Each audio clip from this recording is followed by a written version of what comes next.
आज एक press conference Congress party की तरफ से भी हुई और वो अच्छा था। उसने एक्चुअली ना वो कांग्रेस वो जयराम रमेश कर रहे थे, उन्होंने अच्छा आर्टिकुलेट कर दिया ये जो 4 हफ्ते का ये हुआ पार्लियामेंट सेशन, इसमें किसको क्या मिला।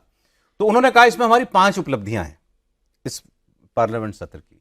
उन्होंने कहा सबसे पहले तो ये वन नेशन वन इलेक्शन भूल गए। फिर उन्होंने कहा कि वो ये लाने वाले थे विकसित भारत शिक्षा अधिष्ठान, उसमें यूजीसीए और एआईसीटी और इन सबको क्लब करके एक बॉडी बनाने की बात थी हायर एजुकेशन के लिए। उसकी रिपोर्ट चली जाएगी आगे। पीएमसीएम बिल वो जो 130th अमेंडमेंट था वो नहीं आ पाया। एफसीआरए नहीं आ पाया। अच्छा, एफसीआरए पे गजब की बात जो हम लोग कल बात कर रहे थे, उन्होंने कहा कि भाई एफसीआरए पर हमारा भी दबाव था और फिर अमेरिका का दबाव आया इनके ऊपर। इनको जेडी वैंस ने फोन किया और उसके बाद वो बिल नहीं लाए। मतलब अमेरिका का हित और आपका हित एक था। कह रहे हैं वो हमारा भी दबाव था, अमेरिका का भी दबाव था, नहीं ला पाए वो बिल। तो अमेरिका के दबाव में नहीं आया वो बिल, उन्होंने कहा। और फिर उन्होंने कहा कि डिलिमिटेशन के लिए महिला आरक्षण के लिए 2/3 आरक्षण की बात, 2/3 बहुमत की जो बात करते थे, तो ये सिद्ध हो गया कि ना इनके पास 2/3 बहुमत है और ना होगा और ना हम होने देंगे। तो ये उन्होंने बताया ये हमारी जीत है कि ये 5 बड़े काम ही सरकार नहीं कर पाई इस भाई इनमें से कोई ऐसा मुद्दा है जिसको सरकार ने कहा कि हमने छोड़ दिया? देखिए, जो बैट्समैन होता है वो बॉल के अनुसार खेलता है। ऐसा नहीं कि कोई भी बॉल हो उस पर छक्का ही मारना है। बॉल रोकनी भी पड़ती है, बॉल छोड़नी भी पड़ती है, चौका और छक्का भी मारना पड़ता है, 1 और 2 रन भी लेना पड़ता है। तो ये बैट्समैन तय करता है कि किस बॉल को किस तरह से खेलेगा। तो इनको समझ में नहीं। 12 बिल थे सरकार के, 12 पास हो गए। किसी पे 5 मिनट चर्चा हुई, किसी पे 6 मिनट, किसी पे 3 मिनट। तो नुकसान किसका हुआ? अगर पूरी चर्चा होती तो विपक्ष दबाव डालता तो हो सकता है उसके कुछ संशोधन या कुछ सुझाव जो है वो सरकार मान लेती और लोगों को पता चलता कि इन विषयों पर विपक्ष की सोच क्या है। सरकार की सोच तो उनको मालूम है क्योंकि वो विधेयक लेकर आए, उसको कानून बना रहे हैं। लेकिन विपक्ष की राय इसमें क्या है किसको मालूम है? तो नुकसान जितना बड़ा किया है विपक्ष ने अपना।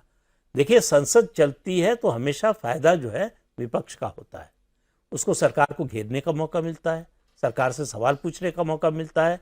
और अब तो लाइव टेलीकास्ट होता है चूंकि प्रोसीडिंग्स का, तो पूरा देश देखता है। और सोशल मीडिया के जमाने में आप उस समय न देख रहे हो लाइव तो बाद में भी देख सकते हैं। तो वो उस सब से वंचित हो गया विपक्ष।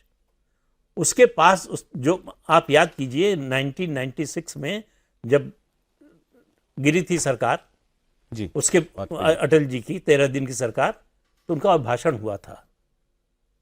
जब विश्वास प्रस्ताव पर बोलते हुए उन्होंने अपना बाद में इस्तीफा दिया और भाषण दिया।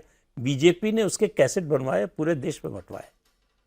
उस एक भाषण के कारण 1998 में सरकार बन गई। ये असर होता है जब आप पॉजिटिव तरीके से, भावनात्मक तरीके से, तर्कों और तथ्यों के साथ बोलते हैं। वो मौका विपक्ष को हमेशा उपलब्ध रहता है जब भी संसद का सत्र चल रहा हो।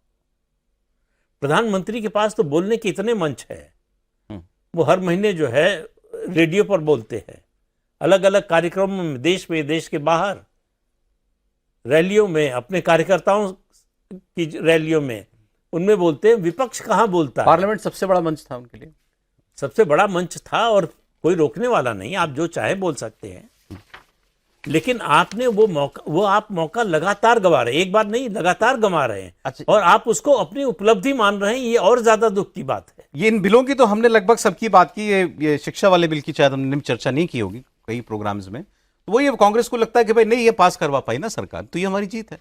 और मतलब बिल लटकाने के लिहाज से अगर आप देखें तो उनको ये लगेगा दूसरा एक मंत्री का अगर इस्तीफा हुआ तो उसको भी अपने खाते में जोड़ेंगे। और बाकी जो सरकार के इन बिलों से अलग, खासतौर पर महिला आरक्षण बिल और डिलिमिटेशन को लेकर जो योजना थी अपोजिशन, उसको लेकर एकदम से ये था कि नहीं इसको होने नहीं देना है, तो वो ये सारी चीज़ें मान सकते हैं अपनी उपलब्धि। लेकिन बड़ा मसला ये रहेगा कि क्या पब्लिक परसेप्शन आप ऐसा दे पा रहे हैं। जैसे आज स्पीकर के टी पार्टी का बहिष्कार करना, ठीक, जैसे ही हाउस खत्म हुआ तो उसके बाद संसदीय कार्य मंत्री किरेन रिजिजू, राहुल गांधी, प्रियंका गांधी, उन लोगों को आगे उन्होंने कहा कि आइए चला जाए।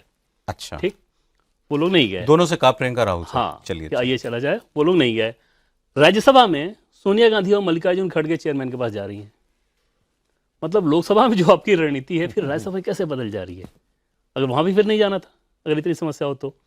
लेकिन वहाँ पे आप जा रहे हैं।